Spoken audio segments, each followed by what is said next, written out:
Muy buenos días. ¿Cómo han estado? Bien. Bueno, nos alegra volver a encontrarnos.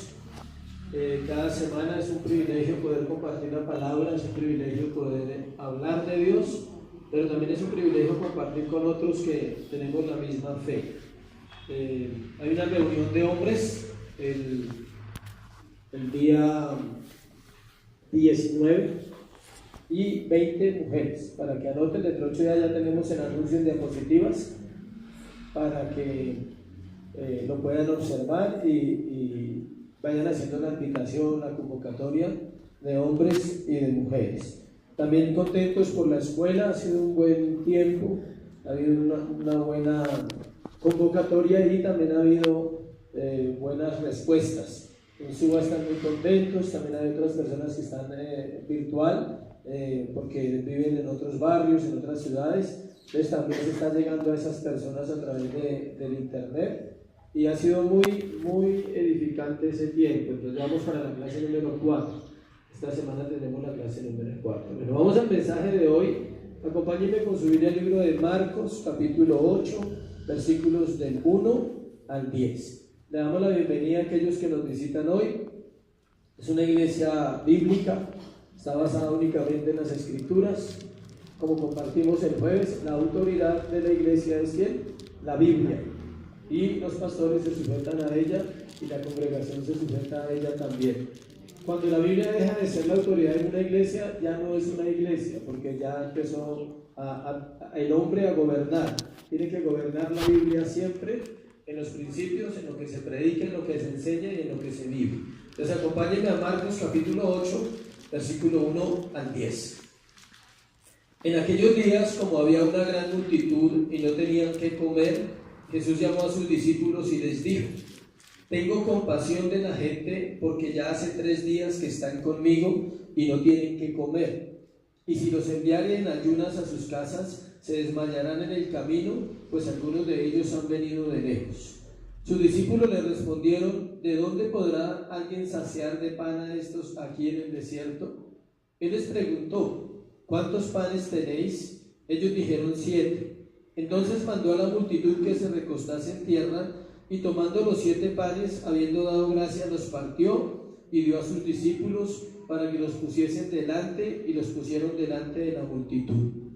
Tenían también unos pocos pececillos y los bendijo, y mandó que también los pusiesen delante. Y comieron y se saciaron, y recogieron de los pedazos que habían sobrado 7 canastas. Eran los que comieron como 4,000, y los despidió. Y luego, entrando en la barca con sus discípulos, vino a la región de Dalmanuta. Vamos a orar. Padre, te damos gracias por esta mañana, Señor. Gracias por tu palabra, porque ella siempre trae vida, Dios. El salmista dijo claramente que la exposición de tus palabras alumbra nuestro entendimiento, Señor. En ella hay vida, en ella hay esperanza, Señor. En ella está aquello que el hombre necesita para vivir, tu presencia, Dios. Te pido que mientras tu palabra sea expuesta, los corazones sean quebrantados, en el nombre de Jesús. Amén y amén. La enseñanza de hoy lleva como título Jesús y la compasión. Jesús y la compasión. Venimos estudiando el libro de Marcos, llegamos a la mitad, son 16 capítulos, llegamos al capítulo 8. Ha sido un viaje largo de 27 sermones hasta acá. Entonces calculamos que ¿cuántos faltan? Más o menos 27 para terminar el libro. Pero ha sido un viaje apasionante escuchar el corazón de Pedro. Cuando usted estudia el libro de Marcos, va a escuchar el corazón ¿de quién? De Pedro. Porque el autor, digamos, como dirían, intelectual, es Pedro. El autor material es ¿quién? Marcos. Pero Marcos está relatando todos los pensamientos de Pedro. Todo lo que usted encuentra es lo que Pedro le contó a Marcos. Le dijo: íbamos en un lugar y pasó esto, íbamos a otro lugar y pasó aquello. El libro de Marcos solamente muestra predicaciones del apóstol Pedro que él escuchó después de la partida de Jesús. Pedro empezó a predicar durante más de 30 años y Marcos tal vez estuvo ahí cerca siempre, y él escuchaba y tomaba nota, como los que toman nota en las reuniones, así. Él tomaba nota y luego reprodujo sus escritos. Si observamos los relatos que hemos predicado, son bastantes. Y también hay algo notorio en este libro de Marcos, y es que él va de ciudad en ciudad. ¿Se ha aprendido? Hemos estado en muchas ciudades, en Galilea, en Capernaum, en Betsaida, en Tiro, en Sidón, en la mujer sirofenicia. Hemos andado por todo el mapa del Antiguo Oriente. En este proceso duró promedio hasta aquí. Entramos al último año del ministerio de Jesús. En el capítulo 8 él va a anunciar próximamente su muerte. Él va a empezar a hablar de la cruz. O sea, todo esto para llegar ¿a dónde? A la cruz del Calvario. En este capítulo encontramos un viaje más, pero está terminando su labor ministerial con la gente. La compasión es algo que no es fácil de definir, ¿cierto? Difícil definir la compasión. Solo proviene de Dios. Eso quiere decir que no hay hombres compasivos, ni mujeres compasivas. Nuestra naturaleza no alcanza a llegar a ese nivel, por más que nos creamos que buenos. Una cosa es hacer favores, una cosa es ayudar a otros, una cosa es ser buena gente. Pero cuando hablamos de la compasión que describe este libro y que describe específicamente este pasaje, nos toca entrar a mirar qué es la verdadera compasión. Un corazón lleno de Dios puede llegar a mostrar ese poco de compasión por otros. Puede llegar a sentir dolor por gente que no conoce. Ahí empieza la compasión. No es sentir dolor por los tuyos, porque eso es fácil, ¿sí? Es tu mamá, es tu papá, es tu hermano, es tu tío, es tu primo, tu esposa. Ese tipo de dolor cualquiera lo puede experimentar. Dolerle que ellos sufran, dolerle que ellos pasen necesidades. Pero esa no es compasión. Ahí están enredados ¿qué? Los sentimientos y el corazón humano. Compasión es la que puedes sentir por desconocidos, por gente que está descendiendo al infierno todos los días. Compasión es orar por una nación, por un pueblo, por una generación de jóvenes que si no se hace algo no tienen ¿qué? Esperanza. No se puede confundir pesar con compasión. No confundas lástima con compasión. No confundas sentimentalismo con la compasión. La verdadera compasión, para poder conocerla y entenderla, necesitamos conocer el corazón de Jesús. Si tú no conoces el corazón de Jesús, llegas hasta un nivel que se llama ser buena gente. Y eso está bien, necesitamos buena gente en las iglesias, en las familias, pero no pasaremos de ahí. Desde nuestra perspectiva, la compasión es en esas palabras que le acabo de decir. Pobrecito, no, es que está pasando un momento tan difícil, pobrecita. El marido la dejó, los hijos son rebeldes, pobre esa familia, es que está sufriendo tanto. Y frases así que parecen tan piadosas y parecen tan reales, pero no hacemos nada por una verdadera compasión. ¿Dónde comienza la compasión? Ya se lo dije, en el corazón de Jesús.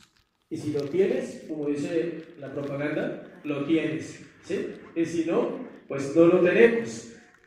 Entender que Él tuvo misericordia de nosotros, nos perdonó todos nuestros pecados, y lo menos que espera es que nosotros hagamos lo mismo con otros que lo necesitan. Perdón. El perdón es como una arandela, digámoslo, como una ramita de la compasión. Hay gente que quiere ser bueno, pero no tiene la capacidad de perdonar la ofensa continua. No la ofensa de hace 20 años, sino la ofensa ¿qué? Continua. ¿Alguien lo han ofendido últimamente?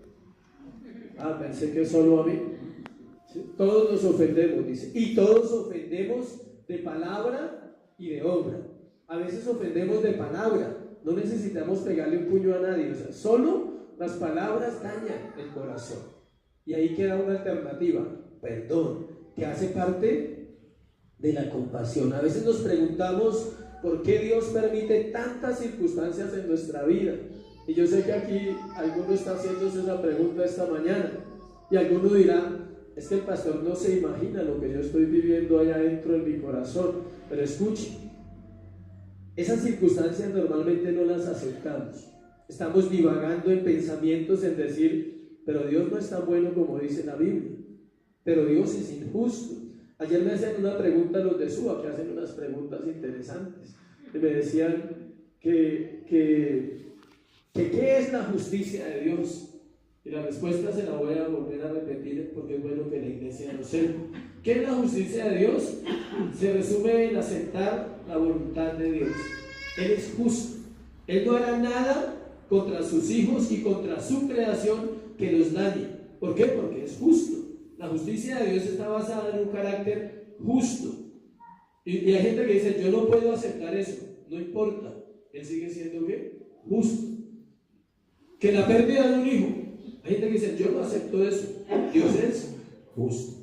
Y nosotros no aceptamos nuestras circunstancias debido a nuestro corazón. El fin de todas esas situaciones, escuchen, tienen un fin: enseñarnos a través de esa circunstancia poder comprender el corazón de otras personas y al mismo tiempo poder conocer el corazón de ¿quién? De Dios. ¿Qué circunstancias difíciles has vivido tú? O sea, no estoy hablando esta mañana porque si salió alegando, pues no hay problema, ¿sí? Pero ¿qué circunstancias difíciles has pasado en tu vida que hoy te recuerdan que has pasado momentos realmente que otros no comprenden, pero que eso te ha ayudado quizás a comprender el corazón de otras personas que pasan la misma situación? Esto es compasión.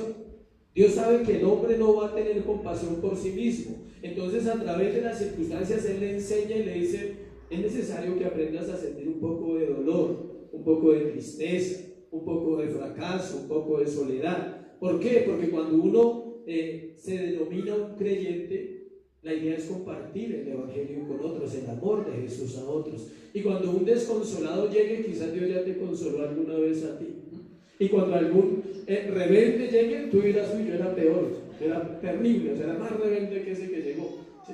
Y cuando alguien venga con un caso de dolor y de tristeza incomprensible para él, para ti va a ser comprensible porque tú ya lo viviste. Entonces, por eso Dios no se le escapa un detalle en la formación de un creyente. La formación de Dios no es para discípulos y líderes, tenga en cuenta eso. Es para todos aquellos que han nacido de nuevo. Recordemos también que el Señor está preparando a los discípulos. Apenas estoy en la introducción, vamos a entrar ahorita al texto. Él está preparando el corazón de sus discípulos. ¿Para qué? Para que cuando Él parta de la tierra, ellos continúen el ministerio que Él ya había empezado. ¿Cuál ministerio? Extender el plan de redención para todas las naciones que existían en esa época. Y la preparación no era a medias. Jesús no era un mediocre. La preparación era ¿qué? Completa. Incluía la compasión, incluía un corazón que se diera a los demás.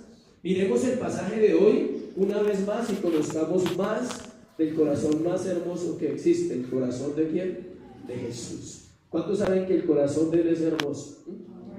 Si quieres hermosear el tuyo, tienes que aprender a ver el corazón de Jesús. Es precioso cuando lo logras ver un poquito, cuando dices: nunca he visto tanta bondad, nunca he visto tanta gracia, nunca he visto tanto amor en una sola persona. ¿Se llama quién? Jesús. Vamos a ver 4 aspectos que tienen que ver con la misericordia, con la compasión. Primero, del versículo 1 al 3 encontramos la misericordia compasiva de Jesús. Del 1 al 3 dice: en aquellos días, como había una gran multitud y no tenían que comer, Jesús llamó a sus discípulos y les dijo.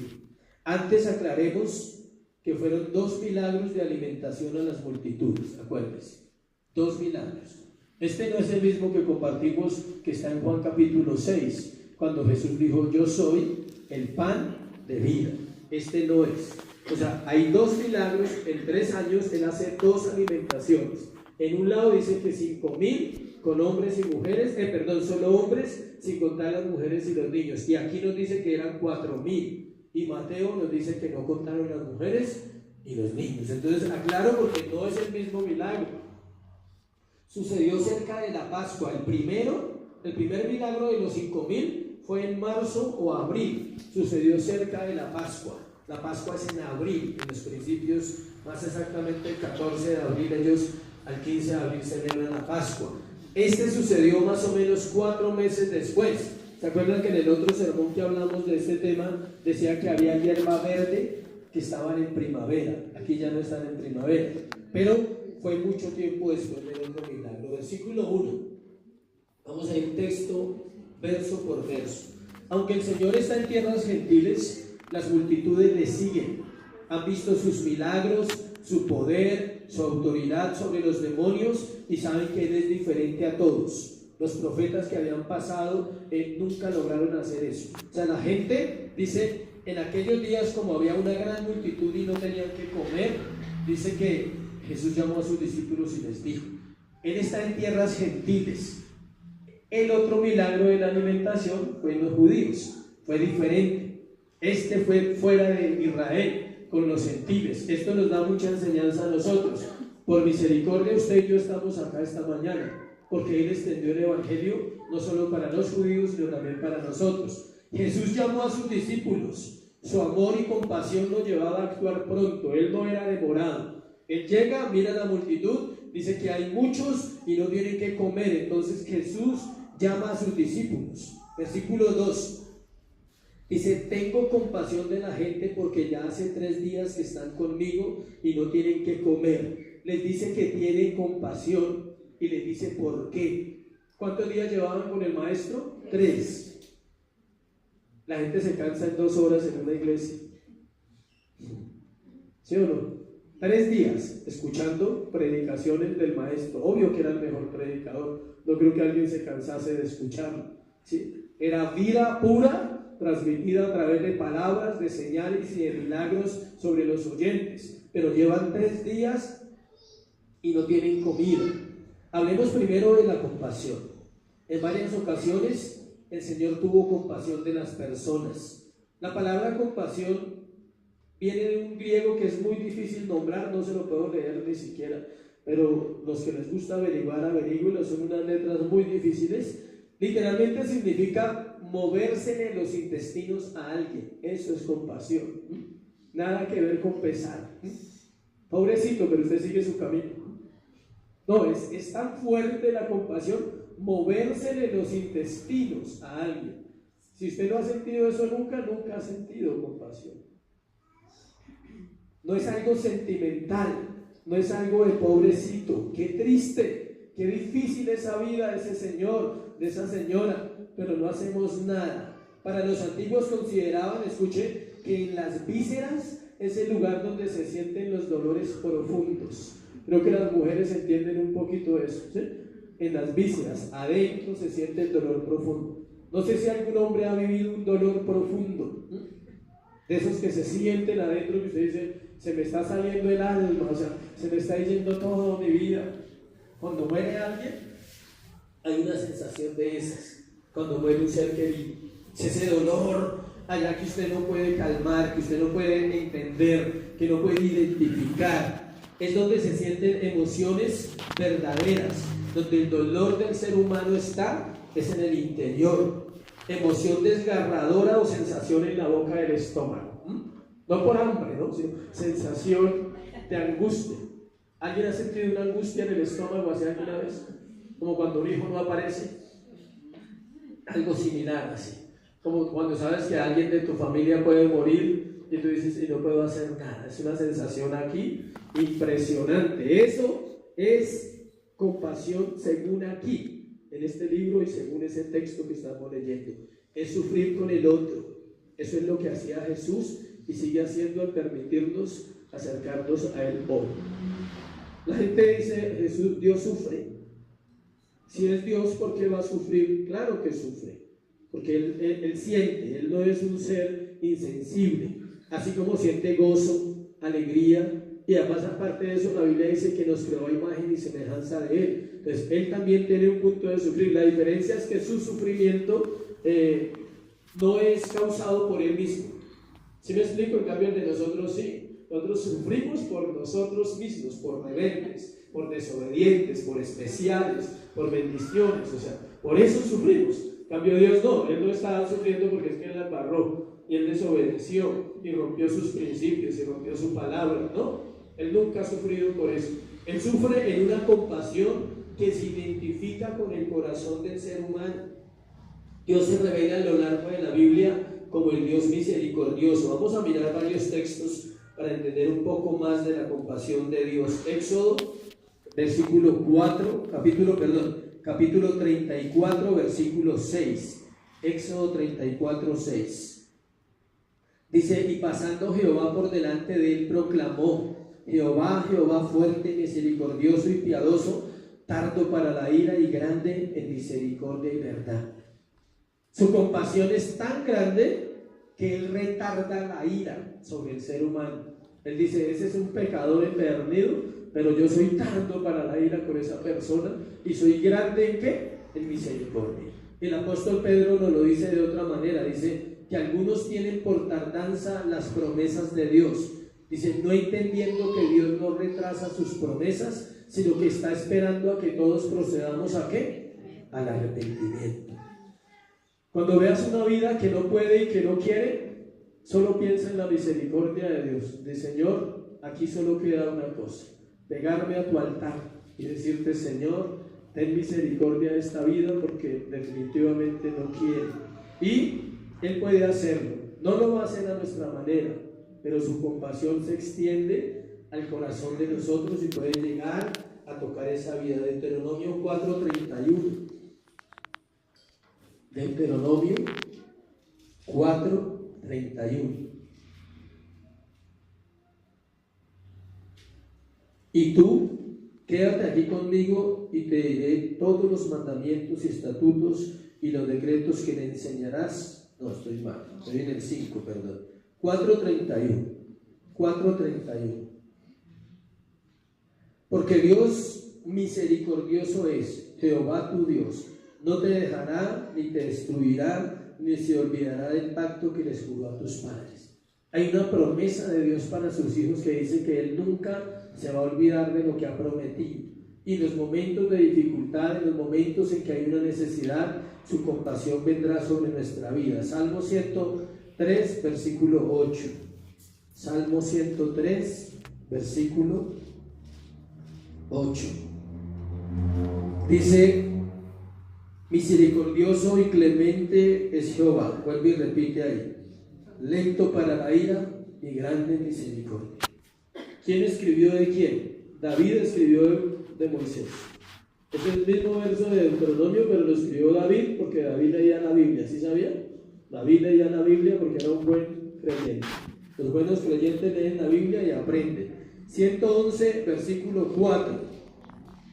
Salmo 111. Cuando hablo de 111 no hay otro libro que tenga 111. Bueno, entonces es el Salmo 111, versículo, ¿qué les dije? 4. Ha hecho memorables sus maravillas, clemente y misericordioso es Jehová. Miren lo que dice: ha dado alimento a los que le temen para siempre, se acordará de su pacto. Su compasión consiste en alimentar también. Es increíble la compasión de Dios con el impío, porque la gente cree que la compasión de Dios es solo con los cristianos. No, el hecho que los impíos tengan comida, techo, trabajo, ropa, salud, es una muestra de la compasión de Dios. Si Dios quisiera, diría: no, solo para mis hijos. Pero entonces no sería un Dios compasivo, porque sería solo porque somos hijos. Entonces Él lo hace para afuera para mostrar, decir: no solo sé compasivo con los de adentro, también tienes que ser compasivo con los de afuera.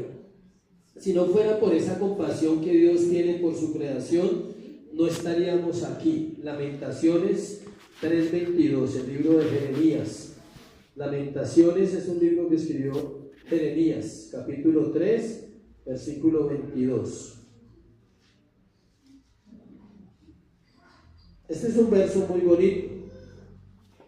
Miren lo que dice. Apliquémoslo hoy a nuestra vida. Por la misericordia del Señor no hemos sido consumidos, porque nunca decayeron sus misericordias.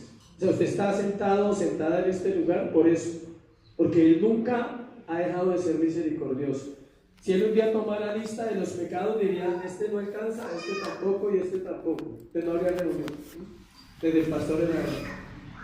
No alcanzamos a pasar, pero es por su misericordia y por su gracia. El Señor no solo suple necesidades espirituales, recuerde, también se preocupa por las necesidades del pueblo. Volvamos al libro de Marcos, capítulo 1, capítulo 8, y miremos el versículo 3. Ahí dice: Y si los enviare en ayunas a sus casas, se desmayarán en el camino, pues algunos de ellos han venido de lejos. A Jesús no le importaba solamente la parte espiritual de ellos, también le importaba ¿qué? La parte física. Él se ocupaba de eso. Dice que si los enviaba, tal vez se desmayaban por el camino. El hecho de decir que llevaban 3 días quiere decir que la gente dormía a la intemperie y dejaba de disfrutar de algunas comidas por estar con Jesús. ¿Se escuchó? Dormían a la intemperie y dejaban de disfrutar comidas. Uno está pensando ya en el almuerzo, ¿sí? Uno está en el sermón y está pensando ¿qué voy a almorzar?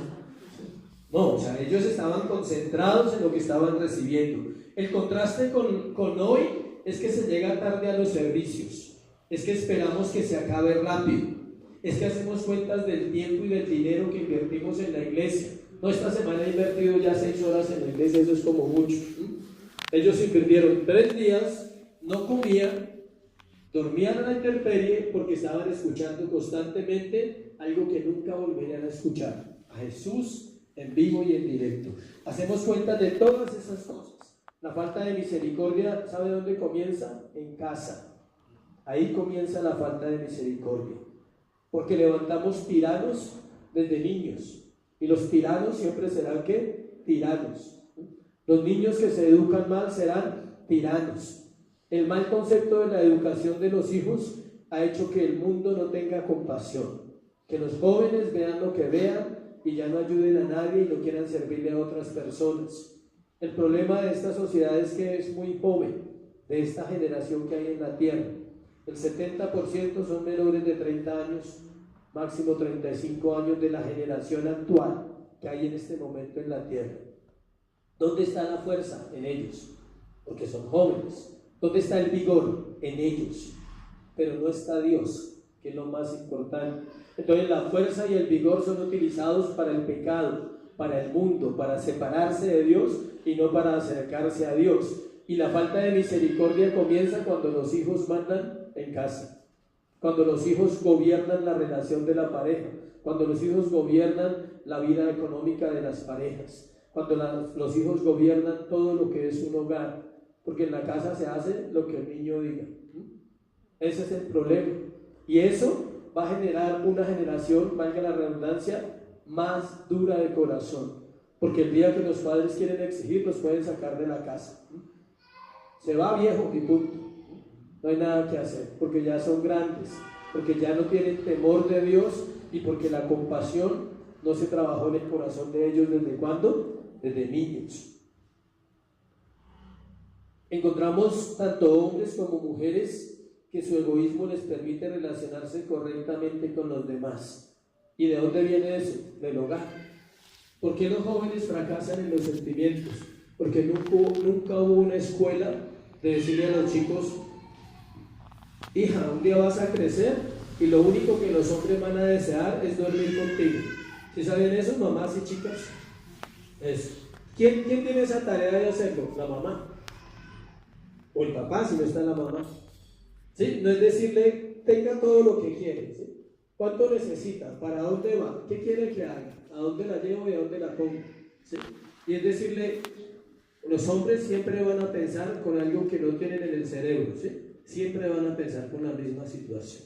Y ellos siempre van a querer tu cuerpo y van a querer lo tuyo, no más. ¿Sí? Esa niña quizás, si se le dice a los 5, a los 7, a los 9, a los 12, a los 13, a los 14, cuando llegue el momento quizás se acuerde de la situación. Eso se llama compasión con los hijos. Durante mi vida, si una cosa pudiera volver atrás el tiempo, sería haber dedicado una educación mejor a mis hijos. Sería lo único que en este mundo le pediría a Dios si tuviera otra oportunidad, pero como no la hay, simplemente tengo que orar y seguir adelante en mi proceso. Porque ya no se puede llorar sobre lo que no se ha hecho. Lo que usted ya no hizo, tampoco es para no hacerlo. Ahora puede hacerlo. ¿Cómo? Con el ejemplo. Que diga, no, él no lo hizo, pero ahora es una persona que tiene autoridad para decirlo y que tiene autoridad para hacerlo. Acompáñenme a Apocalipsis capítulo 2, versículo 4. La iglesia de Éfeso. Apocalipsis 2, versículo 4. Esta es una radiografía de la iglesia actual. Dice, pero tengo contra ti que has dejado tu primer amor. Para entenderlo tenemos que leer el contexto. Devuélvase un poquito. Versículo 1 de capítulo 2. Escribe el ángel de la iglesia en Éfeso, el que tiene las 7 estrellas en su diestra, el que anda en medio de los 7 candeleros de oro, dice esto. Los candeleros son las iglesias. Entonces usted podría leer, el que anda en medio de la iglesia dice esto. ¿Quién anda en medio de la iglesia? Jesús. Y él dice, yo digo esto, yo conozco tus obras, tu arduo trabajo y paciencia, y que no puedes soportar a los malos, y has probado a los que dicen ser apóstoles y no lo son, y los has hallado mentirosos, y has sufrido, escuche, y has tenido paciencia, y has trabajado arduamente por amor de mi nombre, y no has desmayado. Y ahí viene la frase, pero tengo contra ti que has dejado tu primer amor. ¿Ellos amaban a Dios? Sí. Ahí dice, has sufrido por mi nombre, me has amado. Pero tenían un problema, no amaban a nadie más, sino a Dios. Y a veces la iglesia cae en ese punto. Ya sabe que es salvo, conoce doctrina, conoce la escritura, está creciendo en el conocimiento, pero no está creciendo en el corazón. ¿Hacia quién? Hacia afuera, hacia los demás. Es algo que el Señor le dice a la iglesia de Éfeso. Esa iglesia era la tercera generación de cristianos. Y en Colombia estamos idénticos. El Evangelio lleva 40, 50, 60 años creciendo en Colombia, y la generación de ahorita es una de las segunda o tercera generación de cristianos. Y está muy igual. Amamos al Señor, pero poca compasión hacia afuera, poco en las entrañas, poco dolor y clamor por un pueblo que perece, poco clamor por los que están perdiéndose, porque simplemente tenemos lo de nosotros: salud, trabajo, economía, y ahí vamos bien. Segundo, versículo 4 y versículo 5 del libro de Marcos, capítulo 8. Volvamos ahí al capítulo 8. Dice que lo segundo es una compasión a medias de los discípulos. ¿Una compasión qué? A medias.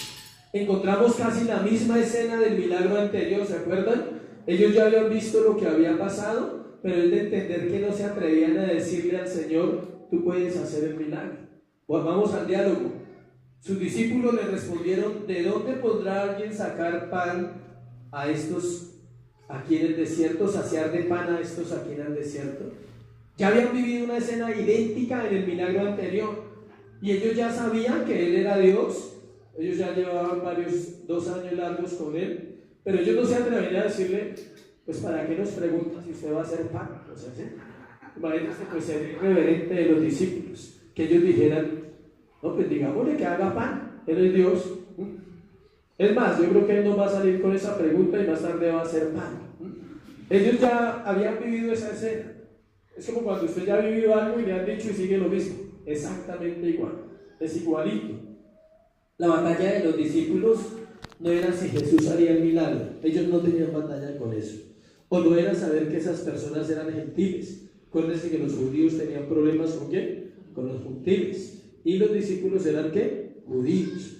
Escuchen, la batalla de ellos era saber que esas personas, era saber que ellos eran gentiles, y según la ley, los judíos no podían comer con ellos. O sea, ellos no tenían luchas en decir, Él puede hacer el milagro, Él es Dios.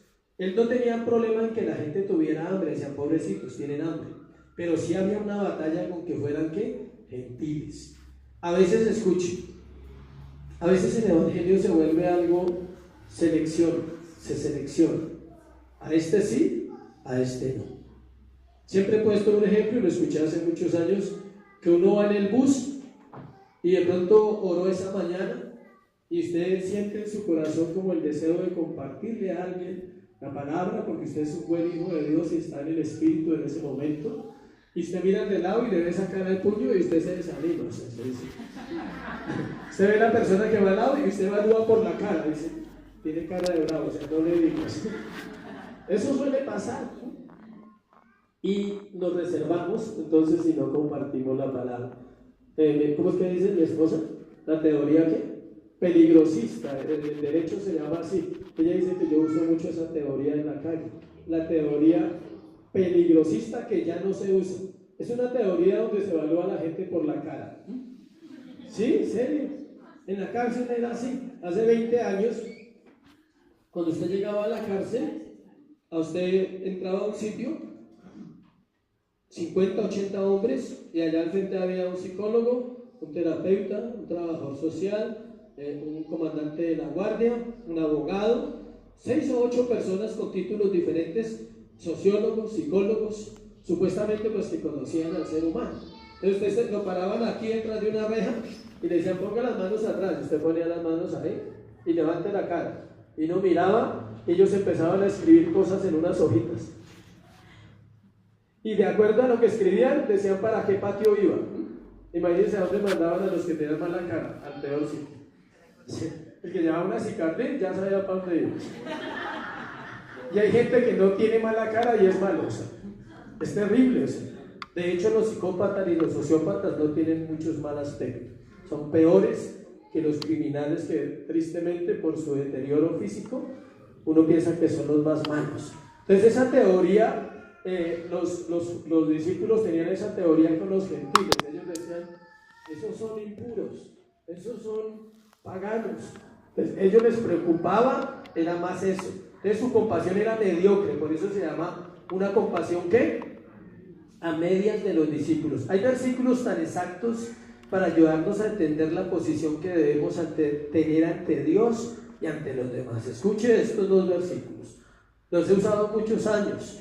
Estos dos versículos te dan una posición clara de la vida y te enseñan cómo debes comportarte tú siendo creyente. Romanos capítulo 12, versículo 3. Romanos 12, 3. Digo pues, por la gracia que me es dada, a cada cual que está entre vosotros, o sea, nosotros, que no tenga más alto concepto de sí que el que debe tener, sino que piense de sí con cordura, conforme a la medida de fe que Dios repartió a cada uno. Habla de la manera equilibrada que debemos tener cuando pensamos de nosotros. O sea, normalmente nosotros nos evaluamos muy bien. Otros caen en el extremo de la culpa, entonces se dan solo látigo y palo, ¿sí? Yo soy terrible, soy pecadora, malo, perverso, o sea, Dios no me va a perdonar nunca, ¿sí? Ese es el otro extremo. Pero es muy difícil, muy pocos llegan a esos niveles. Normalmente el hombre se cree bueno. Dice, no, pero yo no hago lo mismo que el vecino. Yo no hago lo mismo que mi hermana. Yo no hago lo mismo que mis primos. Entonces uno se evalúa muy misericordiosamente hacia uno mismo. Eso nos va a ayudar a pensar de la misma forma en los demás y juzgar menos, ayudar menos y ayudar más. Cuando tenemos este concepto dice que nada, dice a cada cual que está entre vosotros que no tenga más alto concepto de sí que el que debe tener. Todos prácticamente somos iguales en una escritura. Y nos habla también que es de acuerdo a la fe. Ahí dice, usted no puede pensar de usted de acuerdo a lo que usted quiere, sino de acuerdo a qué, a la fe que tiene. Proverbios 19:11 nos completa el texto. Proverbios 19:11 nos completa esa enseñanza de Romanos un poquito. Mire lo que dice: la cordura del hombre detiene su furor, y su honra es pasar por alto la ofensa.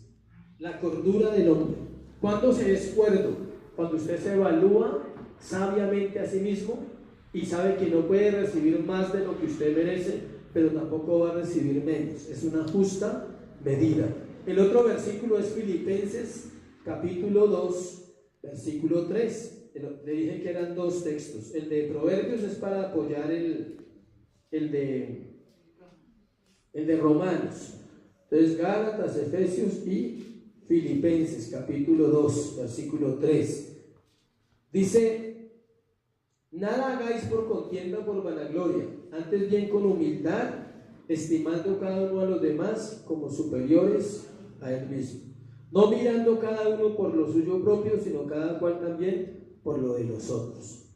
La vida cristiana consiste en una cosa: vivir como Jesús vivía, y es vivir para los demás. Uno dice, pero un pastor puede vivir para los demás. Debe vivir para los demás, porque su vida de oración, su vida de estudio, el aconsejar, el estar visitando, el estar predicando, el estar enseñando, hace que su vida no esté ocupada en usted, sino que esté ocupado en los demás. El creyente que no hace nada es muy difícil que viva ocupado de otros. ¿Está viviendo ocupado de quién? De sí mismo. Estos dos versículos nos recuerdan constantemente la forma en que debemos estar pensando de nosotros y de los demás. Los discípulos pensaban en ellos, no estaban pensando en los demás, aunque creían en Jesús y estaban viendo sus milagros, aún así su corazón continuaba sin realmente aprender. Ellos van en el proceso, 2 añitos, y todavía falta que broten muchas cosas del corazón de ellos. Es increíble que aún en la última cena brotó lo terrible del corazón de varios. Judas lo vendió, Juan y el hermano querían el primer lugar en el cielo. O sea, aún habiendo llevado 3 años de formación, todavía no hemos llegado allá, pero brotó de ellos su naturaleza. ¿Y es por qué? Porque todavía no entendían la compasión. ¿Cuándo se convirtieron los discípulos de Jesús a Jesús? Cuando Él resucitó. Note eso, que eso le da esperanza a muchos. Claro, uno dice, alguien lleva muchos años, pero no ha conocido a Cristo resucitado, entonces no se ha convertido. Cuando tú conoces a Cristo en esa faceta de resurrección, ellos se convirtieron. Hasta ahí había sido un ¿qué? Un entrenamiento. 3 años y medio. Y así se llama el tercer punto. El entrenamiento para la compasión futura. Versículo 6 al versículo 9. La vida cristiana es un entrenamiento. Si tú no te entrenas bien, la realidad te va a golpear. Si tú no te entrenas bien, la realidad te va a acabar. Cuando vengan los problemas, cuando vengan las crisis, cuando venga el pecado sobre la vida tuya, si no estás bien entrenado, a lona. O sea, vas a dar a la lona, no tienes cómo defender, no tienes defensas, no tienes barreras espirituales que digan, la Biblia dice esto, por lo tanto mi actuar va a ser de esta manera, mi actuar va a ser de la siguiente manera, y no me voy a dejar llevar por las circunstancias, no me voy a dejar llevar por mis emociones. El entrenamiento para la compasión futura. Recordemos que más allá del milagro está la enseñanza que el Señor impartía a los suyos. Siempre Jesús se centró más en la enseñanza que en el milagro. ¿Por qué? Porque Él sabía que a la gente le encantan los milagros. Alguien dijo que Dios no está en el cielo así. Milagro, milagro y milagro. O sea, Dios no está en el cielo así. Dios dejó un libro para enseñar. Dijo, tengan la Biblia y aprendan a vivir. Pero Él no está allá repartiendo como la gente piensa. Este era un momento clave para enseñarle a los discípulos la compasión, y los involucra. ¿Cómo les enseña la compasión? Los involucra en la acción que Él está realizando ahí. En el versículo 6, entonces mandó a la multitud.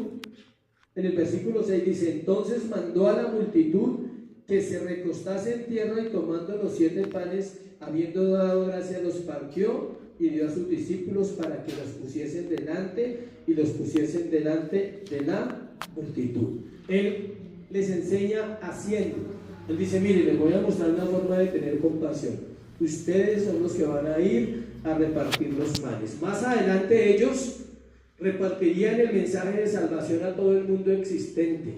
Hablarían del pan de vida, que es Cristo, y hablarían del agua gratuita, que es la palabra de Dios. Eso era entrenamiento. Él los toma y dice, háganle, vayan y repartan, porque esto es lo que ustedes van a hacer cuando yo no esté, repartir pan. Pero no pan físico, sino pan ¿qué? Espiritual. La compasión no nace porque escuchaste este mensaje u otro mensaje, o porque alguien te dijo que en un entrenamiento de formación que Dios te llamó y que Dios te va a usar. O sea, la compasión no nace así. La compasión nace cuando la naturaleza de Dios que ya está en nosotros se manifiesta en amor hacia otros. Se lo repito, la compasión nace en un corazón cuando la naturaleza de Dios que ya está. Si tú eres creyente y eres salvo, tú no tienes que pedir la naturaleza de Dios, ella ya está. Tienes que actuar conforme a esa naturaleza, dejar de hacer lo que siempre has hecho y empezar a hacer lo que nunca has hecho. El entrenamiento de estos hombres fue un intensivo de 3 años largos. Eran todos los días aprendiendo a amar sin esperar nada. 3 años es el entrenamiento de una persona aproximadamente para muchas cosas. Está demostrado de muchas maneras que en 3 años que tú te dedicas a algo, te vuelves bueno para eso que lo dedicas. Es más, dicen que quitar una estructura de un corazón se demora ¿cuánto? 3 años. Vamos en 2, confiamos llegar a los 3. Amén. Aprendiendo a amar sin esperar nada. Era dar sin recibir. Era ir aunque los demás no quisieran. Eso les enseñó Jesús. Escuchen cómo se le enseñó. Él daba, pero nadie le dio. Eso es lo bonito de Jesús. Él dio, pero nadie le dio a él. Por eso dice, ¿quién le ha dado a Dios? Nadie. Ese es el amor verdadero. Otro, era ser antes que hacer. Cristo era, no por lo que hacía. Él hacía lo que hacía porque era santo, porque era puro, porque era bueno, porque es eterno, porque es, no era, es. El que era, el que es y el que ha de venir. Escuche, es ir aunque otros no quieran ir. Y Jesús les enseñó eso. Cuando ellos fueron para Samaria, los discípulos le dijeron que por qué se iban para Samaria si los samaritanos y los judíos no se tratan entre sí. Y él dijo, me es necesario pasar por Samaria. ¿Por qué? Por una mujer de 4 en conducta. ¿Sí entienden el término? Una mujer que había tenido 5 maridos y que tenía, ya no era el de ella. En mi época le decían de 4 en conducta. Suena mejor que decir otra palabra. Ella era de 4 en conducta y el Señor tenía que pasar solo por esa almita. Por eso él iba donde otros no querían ir. La persona compasiva va donde otros no quieren ir. Habla con los que otros no quieren hablar. Tolera que otros fallan, pero hay que seguir ayudándoles. Hay que seguir en el proceso de decirle, oye, hay una esperanza todavía. No des tus años al cruel. No dejes que la vida se te pase sin conocer a Dios. No dejes que las consecuencias de tus pecados te alcancen. Vuelve tu corazón a Dios. ¿Cuántas veces hay que hacer eso? Todas las que sean necesarias. Aún cuando la gente se va y a los 10 años aparece y dice, ¿puedo ir a la iglesia? Obvio que puede venir a la iglesia. Es un lugar de puertas abiertas. Una escuela deliciosa en las manos de Jesús. ¿A cuánto les gustaría vivir una escuela deliciosa en las manos de Jesús? Amén. Él sigue hoy entrenando personas, no a la manera del mundo. Él los entrena en su escuela, teniendo cuidado de nuestra alma. Mire, con los años aprendes una cosa. Un día lo puedes predicar, un día lo puedes decir. Que el cuidado que Dios tiene de un alma es como con guantes de cirugía. Nunca te llevará donde tú no quieres ir. Nunca te llevará donde Él sabe que te van a hacer daño. Y si algún daño fue causado en la vida de nosotros, Él aún tendrá la oportunidad de sanarnos. Porque la de Jeremías dice, Él crea la llaga y Él la sana. Él permite la herida, pero Él venda las heridas. Segunda de Corintios, capítulo 1, versículo 3 al 7. Segunda de Corintios 1, del 3 al 7. Aquí encontramos un pasaje muy bonito. Miren lo que dice, voy a leérselo los 4 versículos. Bendito sea el Dios y Padre de nuestro Señor Jesucristo. ¿Padre de qué? Misericordias y Dios de toda consolación, el cual nos consuela en todas nuestras tribulaciones, para que podamos también nosotros consolar a los que están en cualquier tribulación, por medio de la consolación con que nosotros somos consolados por Dios. Eso se llama el trabalenguas de la consolación. Bueno, déjame ver que parece el trabalenguas. El cual nos consuela, dice, ¿ya leí el 4? Sí. Es totalmente un trabalenguas. Encontramos este pasaje que nos habla de las aflicciones del apóstol Pablo y explica muy bien que cada una de ellas era entrenamiento para poder consolar a aquellos que lo necesitaban, porque también tenían aflicciones. Me gusta mucho cuando dice, el cual nos consuela en todas nuestras tribulaciones, pero dice, ¿para qué? Para que podamos también nosotros consolar a los que están en cualquier tribulación, por medio de la consolación con que nosotros somos consolados por Dios. Trabalenguas, definitivo. Yo me consolaba, tú te consolabas, él se consolaba y todos nos consolábamos. Es un trabalenguas de la consolación. Pero escuche, tú no puedes dar a nadie lo que tú no tienes, y jamás podrás dar lo que no has recibido. Si tú vas por la calle y te encuentras un amigo en necesidad, y es muy amigo tuyo, demasiado amigo tuyo, casi un hermano, y él le dice, necesito 20,000 pesos urgente, pero resulta que tú no los tienes, o sea, ¿se los puedes dar? No puedes, o sea, y tú tienes todo el deseo, la intención, dice, ay, ¿por qué no eché los 20,000? ¿Por qué no tengo? Los necesita, pero no puedes. ¿Por qué? Porque nunca podrás dar lo que tú no tienes y lo que tú no has recibido. Solo cuando recibimos la consolación en momentos difíciles de aflicción, puedes entender el corazón de otra persona que llega a la iglesia en la misma circunstancia. Versículo 3 dice aquí que nombrando al Padre de misericordias y Dios de toda consolación, podríamos decir Dios de toda compasión. Y el versículo 4 nos dice que somos consolados solo para una cosa, para consolar, no para gloriarnos, no para jactarnos, no para justiciar a otros. Es duro cuando uno ha pasado situaciones difíciles y llega otra persona que está pasando las mismas y usted se hace loco. Y usted dice, pues resuelva, ese es su problema, Y usted no se acuerda que un día usted estuvo en la misma condición. Usted no se acuerda que usted llegó tal vez pobre, llegó endeudado, llegó separado, llegó divorciado, llegó mal un día a los caminos de Dios. Y como ya han pasado años y llega otra persona así, usted empieza a mirarlo como así, como por el hombro, o sea, allá, o sea, usted allá y yo acá. Yo soy salvo y tú estás allá. O sea, no. Ahí Dios necesita entonces volverlo a quebrantar para que vuelva ¿a qué? A aprender. ¿Qué pasa cuando uno pierde una materia y necesita pasar el año? ¿Qué tiene que hacer? Habilitar o repetir.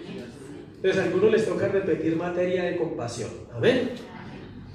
De eso se trata el momento que está viviendo con los discípulos. Él les estaba diciendo con las acciones que así como esas personas tenían hambre, muchos más adelante iban a tener mucha hambre espiritual y que el mundo iba a ser transformado a través de la predicación de los apóstoles, que no podían hacer acepción de personas porque el evangelio era para todo aquel que creyera. Esa era la enseñanza del milagro. Versículo 8 de Marcos capítulo 8.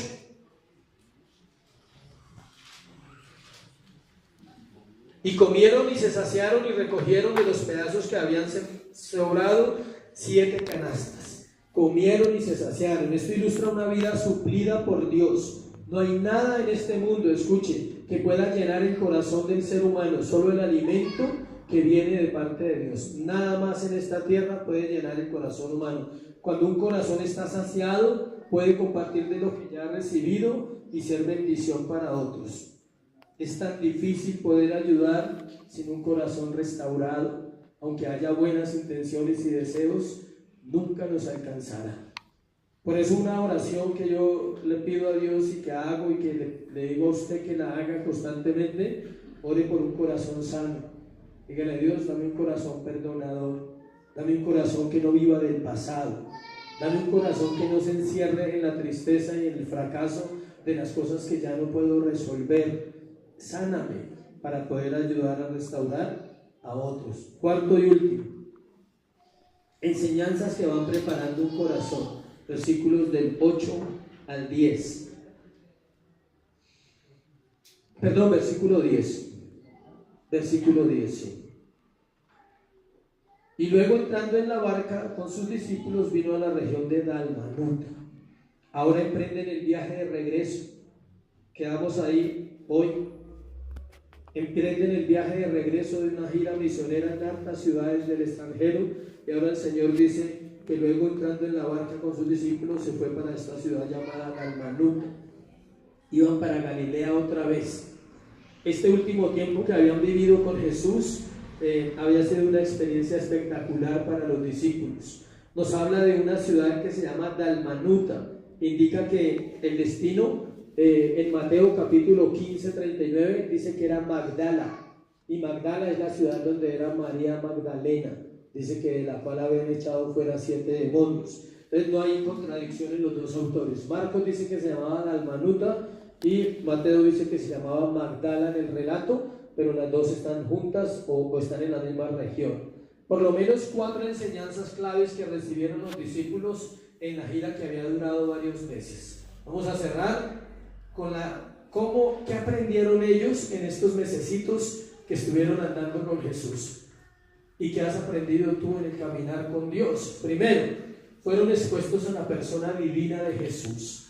Ya hablamos de la autoridad sobre los demonios cuando liberó la hija de la mujer Sirofenicia, cuando echó fuera los demonios del Gadareno en capítulo 5. Ellos conocieron la autoridad que Cristo tenía sobre los demonios. También conocieron su poder sobre la enfermedad. Estoy haciendo un resumen de Marcos capítulo 7, 31-37. Él sanó muchos enfermos.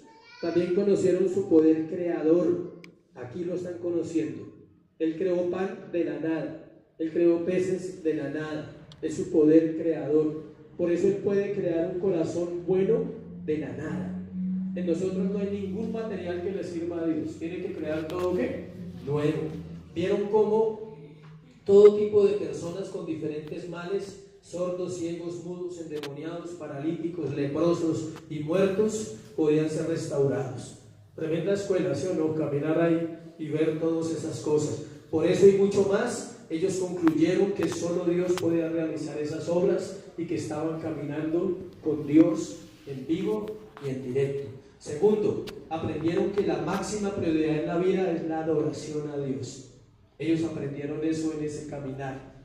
¿Por qué? Porque donde llegaban la gente le adoraba. Dice que la gente se maravillaba, pero en el término griego maravillarse quiere decir caer postrado a los pies de Jesús. O sea que mucha gente cuando Él llegaba e iba pasando, lo que hacían era ¿qué? Postrarse. La Biblia no lo especifica bien y en las películas nunca lo vas a ver, pero Dios caminando en la tierra es normal que los hombres se postren, y muchos de los que esperaban en esas multitudes que tenían un corazón sensible para Dios, lo que hacían era ¿qué? Postrarse, porque venía el Rey, porque venía Dios. El Señor se lo había dicho a la samaritana en Juan 4:24, que Dios busca adoradores ¿en qué? En espíritu y en verdad. Y fue la mujer de Sirofenicia elogiada por su gran fe. Todo eso lo aprendieron en esa caminata. Fueron las multitudes de Decápolis, lo que predicamos hace 8 días, las que glorificaban a Dios por sus milagros. Tercero, después de haber presenciado los 2 milagros que Jesús realizó creando comida, comenzaron a entender cuál era el propósito del llamado que Dios les había dado a ellos. Escuche, esos 2 milagros cumplían un propósito en el corazón de los discípulos: suplir, que ellos fueron llamados a suplir necesidades espirituales en el nombre de Jesús, en el poder del Espíritu Santo y de la palabra de Dios. Cuarto, ellos aprendieron misericordia, porque vieron a Jesús tener misericordia con todos los que lo rodeaban. Aprendieron que se puede alimentar la gente no solo físicamente, sino también ¿qué? Espiritualmente. Pero también aprendieron que el Maestro estaba dispuesto a morir por ellos y por toda la humanidad, lo cual requería mayor compasión que calmar el hambre física. Ellos entendieron que calmar el hambre física era una manifestación de la compasión de Cristo, pero lo que más entendieron es que Él iba a ir a la cruz a morir por los pecados de ellos y por los nosotros. Él es el agua de vida que sacia la sed. Él es el pan de vida que sacia el hambre. Pregunta final y terminamos. ¿Cuál es tu sed y cuál es tu hambre? Piensa en eso. ¿De qué tienes necesidad de saciar esa sed en tu alma que no se halla? Así decía mi abuela, decía, es que no me hallo. Si alguien no se halla, o sea, es como cuando no sé qué hacer, o sea, no sé para dónde voy. Es una incertidumbre en mi corazón. Y él pregunta, o sea, ¿tienen sed? Y él da la respuesta, dice, vengan y beban gratuitamente del agua de la vida. Dice, ¿tienen hambre? Dice, yo soy el pan de vida. Hay un hambre impresionante en el pueblo de Dios, y es hambre de Dios gracias a eso. La palabra de Amós 8:11 se está cumpliendo, que Dios traería hambre y sed. Y aclara el versículo, dice, pero no hambre física ni sed física, sino hambre de la palabra de Dios. Un hambre que te lleve a despertarte temprano, a levantar tus brazos al cielo, a postrarte cada mañana y decirle, vengo porque tengo hambre, porque te necesito, Jesús, porque no hay otra manera de vivir en esta tierra sino es entendiendo tu presencia en mi vida. Eso es hambre. Y cuando tú sientas hambre, vas a ser saciado. Si no tienes hambre, no eres saciado. Simplemente comes por costumbre. Amén. Ponte sobre tus pies. Vamos a participar de la Santa Cena y terminamos. Entonces, voy a leerles 1 Corintios capítulo 11. Gálatas, Efesios, Filipenses. 1 Corintios capítulo 11, versículo 23. Basados en lo que hemos compartido, es tiempo de examinar nuestro corazón como iglesia. Cada domingo debemos hacerlo, pero hoy vamos a participar de la Santa Cena y mirar cómo está nuestra compasión hacia afuera. Es más, puedes mirar cómo está tu compasión con tu propia alma. Este ejemplo, esto lo enseña la Escritura, dice que hay una indulgencia con nuestra propia alma. ¿Qué es indulgencia? Un descuido, un abandono, un dejar botada la necesidad más importante que tenemos en nuestro corazón, que es el alma de nosotros. Si tú no te preocupas por tu alma, difícilmente te vas a preocupar por el alma de otro. ¿Y qué es preocuparte por tu alma? Alimentarla bien. Aliméntate de la palabra, aliméntate en la oración, aliméntate en la comunión con Dios. La Santa Cena, ¿qué es? Para los que de pronto no saben, es un tiempo de comunión, es un recordatorio de la muerte de Jesús. Es cuando el creyente en su corazón y en su conciencia dice: hoy voy a recordar plenamente en mi corazón que Él murió por mis pecados en la cruz del Calvario, que Él se hizo maldición para que yo fuera bendecido, que Él se hizo pobre para enriquecerme, que Él se hizo rechazo para aceptarme, que Él tomó mi maldad, Él tomó mi pecado y me dio su naturaleza que me puede ayudar. 1 Corintios 11:23 dice: porque yo recibí del Señor lo que también os he enseñado, que el Señor Jesús, la noche que fue entregado, tomó pan, y habiendo dado gracias, lo partió y dijo: tomad, comed, esto es mi cuerpo que por vosotros es partido, haced esto en memoria de mí. Asimismo tomó también la copa después de haber cenado, diciendo: esta copa es el nuevo pacto en mi sangre, haced esto todas las veces que lo bebieres en memoria de mí. Así pues, todas las veces que comieres este pan y bebieres esta copa, la muerte del Señor anunciáis hasta que Él venga. Cada vez que la iglesia participa en la cena del Señor, el pan representa el cuerpo de Cristo, la copa representa la sangre de Jesús, pero es algo simbólico. Sí, el hecho que tú te comas la galletita y te tomes el líquido que hay en esa copita no garantiza tu salvación, no garantiza tu sanidad, no garantiza tu libertad. ¿Sabe qué lo garantiza? El motivo por el cual se hace. Que nunca olvides el sacrificio de Jesús, que fue real hace 2000 años por nosotros, y por eso hoy tenemos acceso al Padre, tenemos acceso a la gracia en Jesús. Podemos entrar confiadamente ante Él porque Él murió en la cruz del Calvario por nuestros pecados. Entonces, una última cosa que dice acá, se lo leo: de manera que cualquiera que comiere este pan o bebiere esta copa del Señor indignamente será culpado del cuerpo y de la sangre del Señor. Por tanto, pruébese cada uno a sí mismo y coma así del pan y beba de la copa. ¿Qué quiere decir eso? Si usted sigue leyendo, ahí dice que algunos murieron y otros quedaron enfermos en la iglesia de Corinto. Pero es que en la iglesia de Corinto se embriagaban con el vino de la iglesia.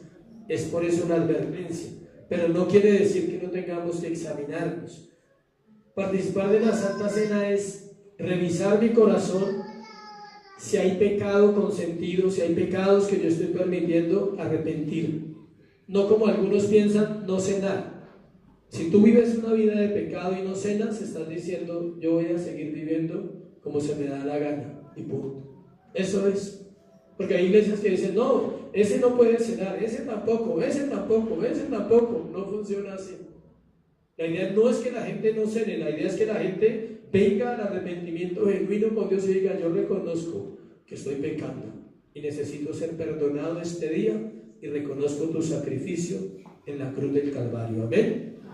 Cierra tus ojos y vamos a orar por la Santa Cena y por la palabra que hoy Dios trajo a nuestros corazones. Señor, hoy te damos gracias por la oportunidad de cenar, Señor, de tomar nosotros hoy la cena en nuestra vida, Dios.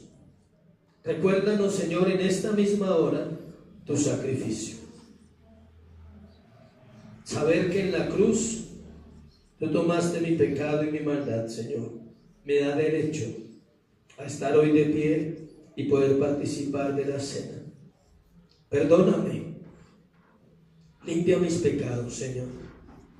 Aprovecha este tiempo, iglesia, para examinar el corazón y decirle: perdóname, limpia todos mis pecados, santifica mi corazón, borra mis rebeliones, Señor, no las mires, no te acuerdes de ella, ni una de ellas, Señor, que yo pueda ser hallado limpio por la sangre de Jesús, Señor, porque en tu cuerpo fue todo mi pecado y toda mi maldad quedó allí. Puedes participar del pan.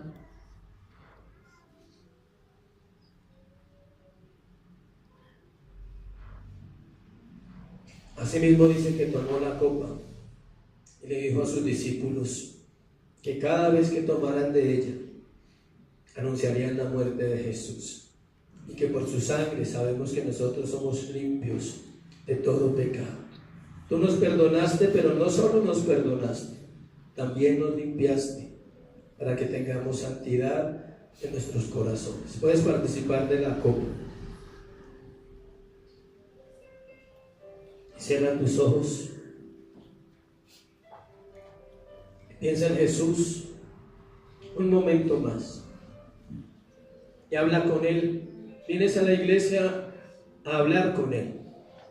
Vienes a una iglesia a adorarle, a rendirte, a entregar tus batallas y tus luchas cada semana para poder vivir y mañana volver a empezar en oración diciéndole: gracias. Qué bueno eres tú, Jesús, con tu pueblo. Cuánto amor y cuánta bondad derramada en el corazón del hombre, Señor. Qué compasión tan grande, Dios, mirar nuestra vida, mirar nuestra debilidad y pasarla por alto. Por eso eres el Dios de compasión. Tardo para la ira, grande en misericordia, Señor. Tu brazo no se ha acortado para bendecir esta iglesia, para bendecir esta generación. Oramos porque podamos amar a otros sin esperar nada, porque podamos darnos al servicio como iglesia de una comunidad que necesita, Señor. O tal vez está más cerca que la iglesia y está en tu casa la necesidad. Vas a orar por tu casa, vas a orar diciéndole: Señor, tú eres el Dios de misericordia. Ten misericordia de mi hogar, ten misericordia de mi casa, ten misericordia de mis hijos, Dios. O tal vez tengas que orar por ti esta mañana y decirle: ten misericordia de mí, de mi corazón, de mi alma, que te necesita, Señor. Ten misericordia porque no comprendo, Dios, muchas cosas que hago y que pasan a diario en mi vida y no sé por qué pasan. Pero estoy aquí porque creo en ti. Pero estoy aquí porque confío plenamente que tú harás la obra en mi corazón. Señor, oro porque la compasión de Dios sea sobre nuestra vida, porque estos tiempos de entrenamiento, cada domingo donde la palabra es expuesta, cada jueves, cada martes, Señor, y cada uno en su vida de oración y en su vida devocional hacia ti, pueda conocer al Dios de compasión, al Dios que dio su vida por nosotros, al Dios que entregó todo en esa cruz para darnos salvación. Hoy te amamos a ti. Si puedes decírselo, díselo. Si tu boca es capaz de decirle: te amo, Jesús, te amo. Eres importante para mí, aunque a veces no te tengo en cuenta. Pero te amo, mi Señor, y te deseo. Dile que lo necesitas. Él quiere escuchar tu voz, no la mía. Él quiere escuchar tu corazón que dice: te necesito.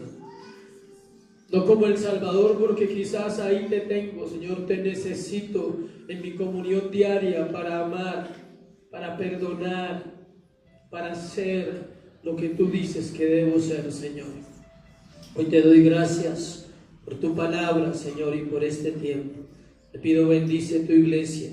Levántala, Señor, y fortalécela en todo lo que ella necesita, Dios. Te bendecimos y te damos gracias en el nombre de Jesús. Amén. Y amén. Dale un aplauso a Jesús. Si es para Él, dáselo fuerte.